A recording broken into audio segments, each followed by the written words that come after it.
वर्ष 2020 में दिल्ली सरकार के द्वारा आबकारी मामले की नीतियों में यहां पर परिवर्तन करने के आरोप में दिल्ली सरकार के एक एक मंत्री चुन चुन कर जिस तरीके से जेल की सलाखों के पीछे गए हैं, वाकई में आम आदमी पार्टी अब मुश्किलों में घिरती हुई नजर आ रही है। 2024 के लोकसभा चुनाव की तैयारियों में जुटे हुए थे आम आदमी पार्टी के संयोजक अरविंद केजरीवाल को यह प्रतीत हो रहा था कि यदि लोकसभा चुनाव में गिरफ्तारी नहीं होती है तो ऐसे में आम आदमी पार्टी न सिर्फ दिल्ली और पंजाब में बल्कि देश भर में अपने संगठन को मजबूत कर पाएगी, लेकिन ऐसा नहीं हुआ। 21 मार्च 2024 को रात करीब 9 बजे अरविंद केजरीवाल को उनके सरकारी आवास से ईडी की टीम ने 10वां सम्मन थमाते हुए उनको गिरफ्तार कर लिया और ये कहा कि आप ही इस पूरे दिल्ली शराब नीति मामले के षड्यंत्रकारी। ऐसे में अरविंद केजरीवाल जेल की सलाखों के पीछे बंद हैं। दूसरी तरफ इंडिया अलायंस में आम आदमी पार्टी का प्रभाव लगातार कम हो रहा है। वही आम आदमी पार्टी जो पंजाब में कांग्रेस को एक भी लोकसभा सीट देने की तैयारी में नहीं थी, अब सीट शेयरिंग के फॉर्मूले के तहत चुनाव लड़ती नजर आ रही है और एक बार फिर से संगठन को मजबूत करने की कोशिशें की जा रही हैं। अरविंद केजरीवाल की तरफ से लगातार जो है याचिकाएं लगाई जा रही हैं। उनके स्वास्थ्य को लेकर लगातार सवाल उठ रहे हैं कि तिहाड़ जेल में उनकी स्वास्थ्य स्थिति लगातार खराब होती जा रही है। इन तमाम पहलुओं पर चर्चा करेंगे। न्यूज रूम में इस वक्त मेरी मौजूदगी है, अक्षय मेरे साथ मौजूद है, इनसे जानेंगे। अक्षय, जिस तरीके से ये पूरा मामला रहा है, अरविंद केजरीवाल के जेल में जाना एक बड़ा यहां पर झटका आम आदमी पार्टी के लिए, लोकसभा चुनाव में इसका कितना प्रभाव दिखाई देगा? देखिए, वाकई में 21 मार्च की वो तारीख मुझे जहन में आती है जो पार्टी के तमाम नेता कार्यकर्ता शायद ही भूल पाए, क्योंकि वही शाम थी जब अरविंद केजरीवाल के आवास पर ईडी के करीब दर्जन भर अधिकारी पहुंचते हैं पूछताछ के लिए और फिर उन्हें गिरफ्तार कर लिया जाता है। आप देखेंगे कि पार्टी का शीर्ष चेहरा है अरविंद केजरीवाल, सबसे बड़े नेता हैं और उनकी गैर मौजूदगी में पार्टी की कमान किसके हाथों में है ये स्पष्ट नहीं है। हालांकि 2 अप्रैल को संजय सिंह को जमानत जरूर मिली, वो बाहर जरूर हैं, चुनाव प्रचार भी कर रहे हैं पार्टी के लिए, लेकिन वो भूमिका कहीं ना कहीं अदा नहीं कर पा रही हैं। देखिए, कहीं ना कहीं फर्क तो पड़ना है और बहुत ही बड़ा फर्क पड़ना है। आप देखिए, मुख्यमंत्री होने के नाते और पार्टी संयोजक होने के नाते आम आदमी पार्टी में सबसे बड़ी मजबूत पहचान अरविंद केजरीवाल की है। और आप अगर गौर करेंगे तो जितने भी दिल्ली के अलावा चुनाव आम आदमी पार्टी ने लड़े हैं, चाहे पंजाब की विधानसभा चुनाव हो, गुजरात की विधानसभा चुनाव हो, तमाम जगहों पर अरविंद केजरीवाल ने जाकर के जनसभाएं और रैलियां की हैं और वो कहीं ना कहीं बड़ा एक इंपैक्टफुल माना जाता है, बड़ा ही प्रभावशाली माना जाता है आम आदमी पार्टी के लिए। तो केजरीवाल का ना होना, उनका जेल में होना, इससे आम आदमी पार्टी के पूरे इलेक्शन कैंपेन पर असर पड़ता नजर भी आ रहा है और इसका प्रभाव जो है वो बेहद यहाँ घातक भी दिख रहा है। अक्षय, जिस तरीके से सुप्रीम कोर्ट पर निगाहें टिकी हुई है, क्या अरविंद केजरीवाल को सुप्रीम कोर्ट मनीष सिसोदिया और संजय सिंह के मामले को आधार मानकर कोई जमानत यहाँ पर कोई राहत दे सकता है? देखिए, यहाँ बिल्कुल इस बात में कुछ नहीं कहा जा सकता कि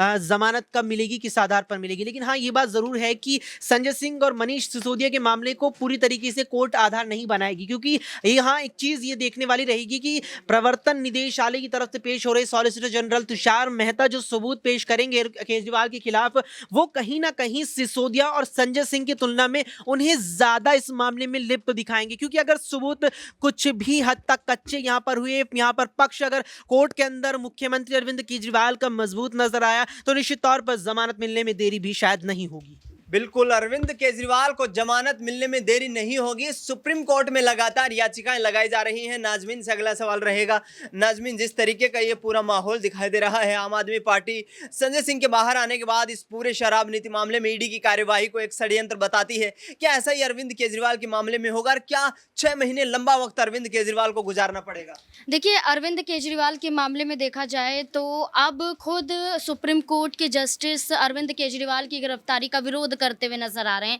अरविंद केजरीवाल को लेकर ईडी अधिकारियों से सवाल पूछा जाता है, उनकी तरफ से पेश वकीलों से ये पूछा जाता है कि आखिरकार आप अरविंद केजरीवाल की जमानत का विरोध क्यों करते हुए नजर आ रहे हैं। तो वहीं जस्टिस का ये भी कहना है कि लोकसभा चुनाव के मद्देनजर जो गिरफ्तारी हुई है इसे सही नहीं ठहराया जा सकता है। ऐसे में सुप्रीम कोर्ट ने ये कहा है कि अब इस पूरे मामले पर सुनवाई होती हुई नजर आएगी और हो सकता है कि अरविंद केजरीवाल को सुप्रीम कोर्ट की तरफ से अंतरिम जमानत भी मिल जाए, क्योंकि 7 मई को फिर से सुनवाई होगी और 7 मई को होने वाली सुनवाई में ये तय किया जाएगा। जस्टिस संजीव खन्ना ने खुद कहा है कि तय किया जाएगा कि अरविंद केजरीवाल को अंतरिम जमानत दी जाए या फिर नहीं। अगर अंतरिम जमानत दी जा सकती है तो आप समझ सकते हैं कि दिल्ली में अरविंद केजरीवाल एक बार फिर से प्रचार प्रसार करते हुए भी देखे जा सकते हैं, क्योंकि चर्चा चल रही थी कि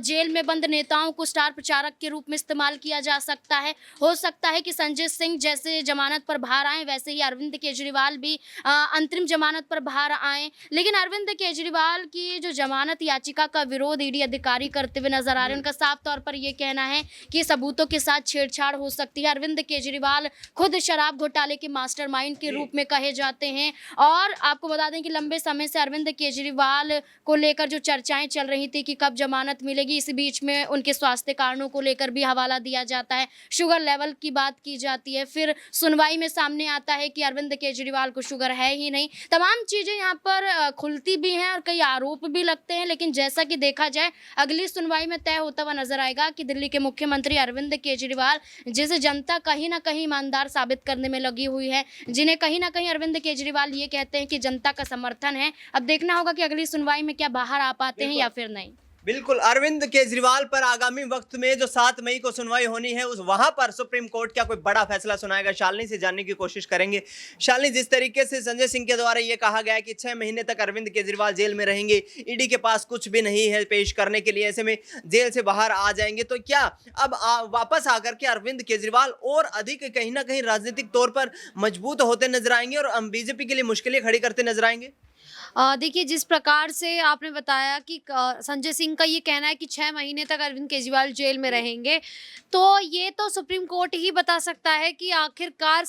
अरविंद केजरीवाल कितने समय तक जेल में रहेंगे और ईडी के सबूत ये बताएंगे कि क्या फैसला आता है सीएम केजरीवाल को लेकर। क्योंकि अगर ईडी ने पुख्ता सबूत केजरीवाल के समक्ष पेश किए, केजरीवाल के खिलाफ सुप्रीम कोर्ट में पेश किए, तो कहीं ना कहीं केजरीवाल की जो मुश्किलें हैं वो बढ़ सकती हैं और जमानत मिलने के जो आसार हैं फिर वो दूर दूर तक नजर ही नहीं आने वाले हैं। लेकिन वहीं अगर बात करें संजय सिंह को लेकर, तो जिस प्रकार संजय सिंह को जमानत मिल गई है, तो कहीं ना कहीं सीएम केजरीवाल और मनीष सिसोदिया भी लगातार ये कोशिश कर रहे हैं कि उन्हें लोकसभा चुनाव के बीच जमानत मिल जाए, जिसके बाद वो लोकसभा चुनाव के लिए मैदान में उतर सके, चुनाव प्रचार कर सके। क्योंकि